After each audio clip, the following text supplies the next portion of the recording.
Amma 7th anniversary Dhamaka offers. Shop 599, win 777 exclusive prizes.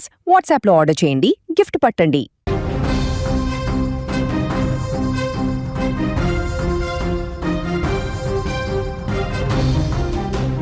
గ్రామ స్వరాజ్యం మహాత్మా గాంధీ కన్నా ఒక గొప్ప కళ.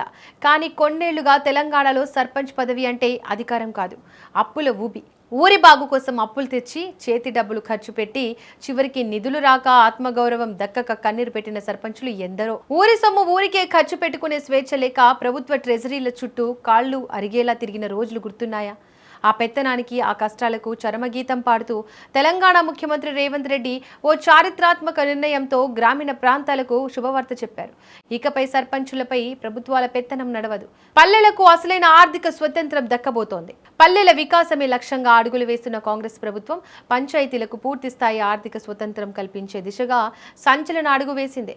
ఇప్పటి వరకు గ్రామ పంచాయతీలకు పన్నుల ద్వారా, ఇతర వనరుల ద్వారా వచ్చే సొంత ఆదాయాన్ని ప్రభుత్వ ట్రెజరీ ఖాతాల్లో జమ చేయాల్సి వచ్చేది. ఫలితంగా ఊరిలో ఒక చిన్న అవసరానికి కూడా సర్పంచుల నిధుల కోసం నెలల తరబడి వేచి చూడాల్సి వచ్చేది. కానీ ఈ వ్యవస్థను పూర్తిగా మార్చేయాలని సీఎం రేవంత్ రెడ్డి ఆదేశించారు. తెలంగాణ పంచాయతీరాజ్ చట్టం 2018లోని సెక్షన్ 70 క్లాజ్ 3కి కీలక సవరణలు చేయాలని స్పష్టం చేశారు.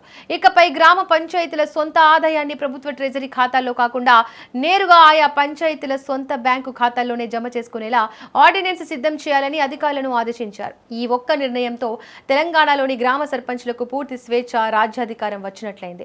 గత ప్రభుత్వాల హయాంలో సర్పంచుల హక్కులను, వారి స్వతంత్రతను నిర్వీర్యం చేశారనే ఆవేదన గ్రామీణ ప్రతినిధుల్లో ఉండేది.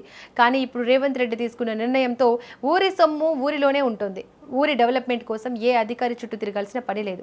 అధికారుల వద్దకు వెళ్లి దండాలు పెట్టే రోజులకు స్వస్తి పలుకుతూ సర్పంచే తన గ్రామానికి అసలైన రాజు అని నిరూపించేలా ఈ నిర్ణయం ఉంది. గ్రామంలో మురికి కాల్వ బాగు చేయాలన్నా, వీధి లైట్లు వేయించాలన్నా క్షణాల్లో సొంత ఖాతా నుంచి నిధులు డ్రా చేసి పనులు పూర్తి చేయవచ్చు. కేవలం సర్పంచులకే కాదు, పల్లెలకు నిరంతరం శుభ్రంగా ఉంచే దాదాపు 50,000 మంది గ్రామ పంచాయతీ సిబ్బందికి కూడా రేవంత్ రెడ్డి సర్కార్ అద్భుతమైన తీపి కబురు అందించింది.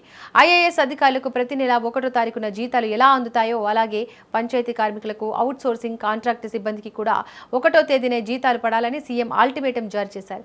ఇందుకోసం ప్రభుత్వం నుంచి ప్రతి నెల 50 కోట్లను ప్రత్యేకంగా మంజూరు చేస్తున్నట్లు ప్రకటించారు. జీతాలు ఒక్క రోజు లేట్ అయినా సహించేది లేదని అధికారులను హెచ్చరించడం రేవంత్ రెడ్డికి పేద కార్మికులపై ఉన్న ప్రేమాభిమానాలకు నిదర్శనం. దీంతో పాటు చేయూత పెన్షన్లను సైతం పోస్టాఫీసుల లొసుగులు లేకుండా నేరుగా లబ్ధిదారుల బ్యాంక్ అకౌంట్లోనే వేయాలని నిర్ణయించారు. అధికార వికేంద్రీకరణ అంటే మాటలు కాదు, నిధులను, అధికారాలను నేరుగా ప్రజాప్రతినిధుల చేతుల్లో పెట్టడం.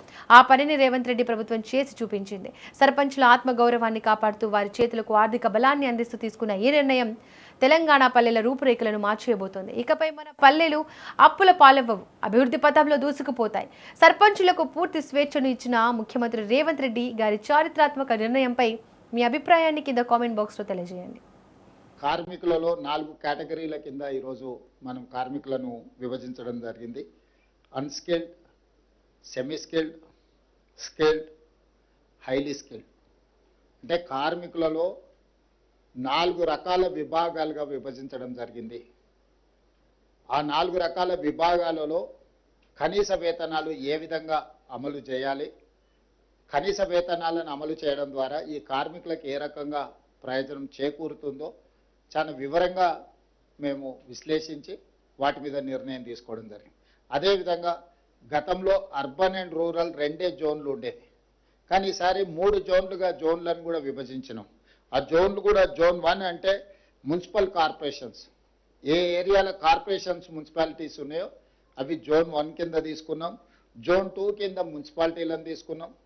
జోన్ 3 కింద గ్రామీణ ప్రాంతాలు, ఇతర ప్రాంతాలలో పెట్టే పరిశ్రమలు. అంటే ఒక పరిశ్రమ మున్సిపల్ కార్పొరేషన్ పరిధిలో ఉంటే అక్కడ వేతనాలు కార్మికులకు ఎక్కువ ఇవ్వాల్సిన అవసరం ఉంది. ఎందుకంటే అక్కడ ఇంటి రెంట్ కానీ, నిత్యావసర వస్తువులు కానీ, ద్రవ్యోల్బణం కానీ వీటి ప్రభావం ఎక్కువగా ఉంటుంది.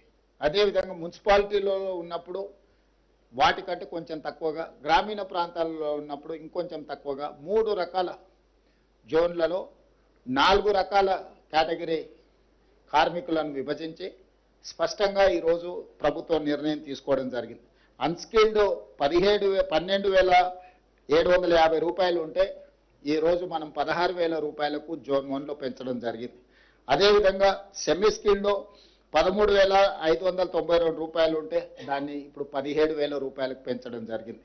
స్కిల్డ్లో గతంలో 13,772 రూపాయలు ఉంటే ఈరోజు 18,500లకు పెంచడం జరిగింది. హై స్కిల్డ్లో 14,607 రూపాయలు ఉంటే 20,000 రూపాయలకు పెంచడం జరిగింది.